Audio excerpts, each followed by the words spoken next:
ಅಂತ ನನಗೆ ಗೊತ್ತಿರ್ಲಿಲ್ಲ. ಸೇವಂತಿ, ಒಂದು ವೇಳೆ ಈ ಮದ್ವೆ ಏನಾದ್ರೂ ನಿಂತೋದ್ರೆ ಮೀರಾ ಅವಳ ಜೀವನೇ ಕಳ್ಕೊಂಡ್ಬಿಡ್ತಾಳಲ್ಲ. ಅಲ್ಲ, ಮದ್ವೆ ನಿಲ್ಲೋ ಅಂತ ಮಾತಾಕ್ ಆಡ್ತಾ ಇದ್ದೀರಾ? ಅದ್ಯಾಕೆ ನಿಲ್ಲುತ್ತೆ ಹೇಳಿ? ಖಂಡಿತವಾಗ್ಲೂ ನಡೆದೇ ನಡೆಯುತ್ತೆ. ಅದು ಹಾಗಲ್ಲ ಸೇವಂತಿ, ನಿನ್ನೆ ಆಯ್ತಲ್ಲ, ಮತ್ತೆ ಅದೇ ತರ ಏನಾದ್ರೂ ಆದ್ರೆ? ಅತ್ತೆ, ನಿನ್ನೆ ಆ ಥರ ಆಗೋದಕ್ಕೆ ಒಂದು ಕಾರಣ ಇತ್ತು. ಅನಸೂಯ ಆಂಟಿಗೆ ಅರ್ಜುನ್ ಸರ್ದು 2ನೇ ಸಂಬಂಧ ಅಂತ ಮನ್ಸಲ್ಲಿ ಕೂತ್ಕೊಂಡು ಅವರು ಅದನ್ನ ತಪ್ಸೋದಕ್ಕೆ ಏನೇನೋ ಮಾಡಿದ್ರು ಅಷ್ಟೇ. ಈಗ ನಾವಲ್ಲಿ ಹೋಗಿ ಮಾತಾಡಿ ಹಾಗೆ ಮೀರನ್ನು ಕೂಡ ಕನ್ವಿನ್ಸ್ ಮಾಡಿ ಬಂದಿದೀವಲ್ವಾ. ಇನ್ನು ಈ ಮದ್ವೆ ಯಾವುದೇ ಅಡೆತಡೆ ಇಲ್ಲದೆ ನಿರ್ವಿಘ್ನವಾಗಿ ನಡೆಯುತ್ತೆ ನೋಡಿ. ಮೀರಾ ಮತ್ತೆ ಅರ್ಜುನ್ ಸರ್ ಬಾಳು ಬಂಗಾರದ ಹಾಗಿರುತ್ತೆ.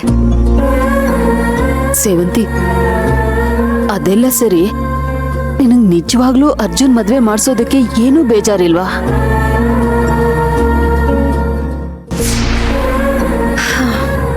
ಬೇಜಾರಾಗದೆ ಇರುತ್ತ ಅತ್ತೆ. ಹಾಗೆ ಇನ್ನೊಂದ್ ಕಡೆ ಖುಷಿನೂ ಆಗ್ತಾ ಇದೆ. ಫಲ ಕೊಡ್ದಿರೋ ಮರದ ನೆರಳು ಅರ್ಜುನ್ ಸರ್ಗ್ ಬೇಡ ಅತ್ತೆ. ಅವ್ರ ವಂಶ ಬೆಳಿಬೇಕು, ಅವರು ಖುಷಿಯಾಗಿರ್ಬೇಕು. ನೀವೇ ಹೇಳ್ತಿದ್ರಲ್ಲ, ಪ್ರೀತಿ ಅಂದ್ರೆ ಬರೀ ಕಟ್ಟಾಕೋದಲ್ಲ, ಬಿಟ್ಕೊಡೋದು ಅಂತ. ಅವ್ರ ಜೀವನ ಚೆನ್ನಾಗಿರ್ಲಿ ಅಂತ ನಾನ್ ಬಿಟ್ಕೊಟ್ಟೆ. ಅನಸೂಯ ಆಂಟಿ ಚೀಟಿಲ್ ಬರ್ದಿದ್ದನ್ನ ನೋಡಿ ನನಗ್ ತುಂಬಾ ಭಯ ಆಗಿತ್ತು. ಅಯ್ಯೋ, ಅರ್ಜುನ್ ಸರ್ ಲೈಫ್ ಚೆನ್ನಾಗಿರ್ಬೇಕು ಅಂತ ನಾನು ಈ ಮದ್ವೆ ಮಾಡಿಸ್ತಾ ಇದ್ದೀನಿ.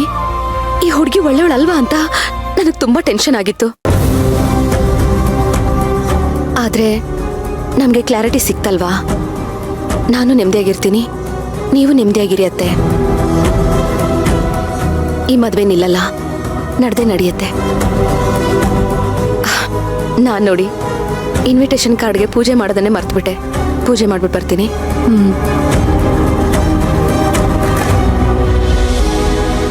ಅಯ್ಯೋ ದೇವ್ರಿ, ಇವಳು ಮಾತಾಡ್ದಾಗ್ಲೆಲ್ಲ ನನ್ನ ಹೃದಯ ಕಿವುಚ್ದಾಗ ಆಗುತ್ತೆ. ಈ ಮದ್ವೆ ಆದ್ರೆ ಸೇವಂತಿ ಜೀವನ ಅಷ್ಟೇ ಸಾಯಲ್ಲ, ನಾನು ಮಾನಸಿಕವಾಗಿ ಸತ್ತು ಹೋಗ್ತೀನೇನೋ. ಈ ಪಾಪ ಪ್ರಜ್ಞೆ ನನ್ನ ಸಾಯೋವರೆಗೂ ಕಾಡದೆ ಬಿಡುತ್ತಾ?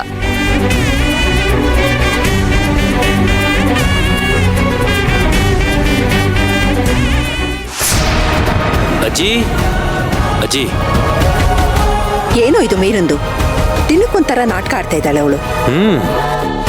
ಆಡ್ಲಿ ಆಡ್ಲಿ, ಇದೆಲ್ಲ ಎಷ್ಟು ದಿನ ಅಂತ ನಾನು ನೋಡ್ತೀನಿ. ಇಲ್ಲ ಕೊಣೋ, ನಾವ್ ಅಂದ್ಕೊಂಡಷ್ಟು ಸುಲಭ ಅಲ್ಲ ಕೊಣೋ.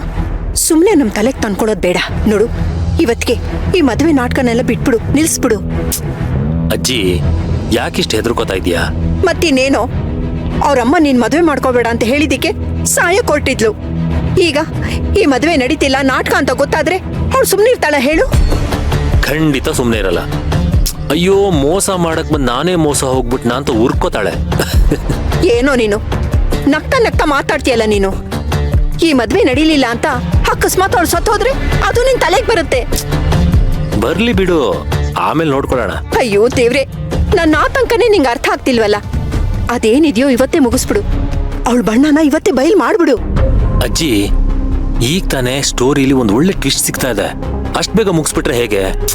ಟೈಮ್ ನೋಡಿ ಹೊಡೆದ್ರೇನೆ ಮಜಾ. ನೋಡು, ಪ್ರಾಣದ ವಿಷಯ ಅಂತ ಬಂದಾಗ ನಮ್ಮ ಹುಷಾರಲ್ಲಿ ನಾವಿರ್ಬೇಕು. ಅವಳೇನಾದ್ರೂ ತಲೆ ಕೆಟ್ಟು ಏನಾದ್ರೂ ಮಾಡ್ಕೊಂಡ್ರೆ, ಅವಳ ದೆಸೆಯಿಂದ ನೀನ್ ಜೈಲ್ಗೆ ಹೋದ್ರೆ ಸೇವಂತಿ ಅದನ್ನ ತಡ್ಕೊಂತಾಳ? ಸೇವಂತಿಗೆ ಒಳ್ಳೇದ್ ಮಾಡಕ್ ಹೋಗಿ ಕೆಟ್ಟದ್ ಮಾಡ್ದಂಗ ಆಗಲ್ವಾ? ನೋಡು, ಇದೆಲ್ಲ ಬೇಕಾ ಹೇಳು? ನೋಡು, ನೀನ್ ಸುಮ್ನೆ ಕಲ್ಪನಾ ಹತ್ರ ಹೋಗಿ ಮಾತಾಡಿ ಇವತ್ತೇ ಇದನ್ನೆಲ್ಲ ನಿಲ್ಸ್ಬಿಡು. ಸಾಧ್ಯನೇ ಇಲ್ಲ. ಅವಳು ಎಲ್ಲೆಲ್ಲಿ ಏನೇನು ಆಟ ಆಡ್ತಿದ್ದಾಳೆ ಎಲ್ಲ ನನಗೆ ಗೊತ್ತಿದೆ.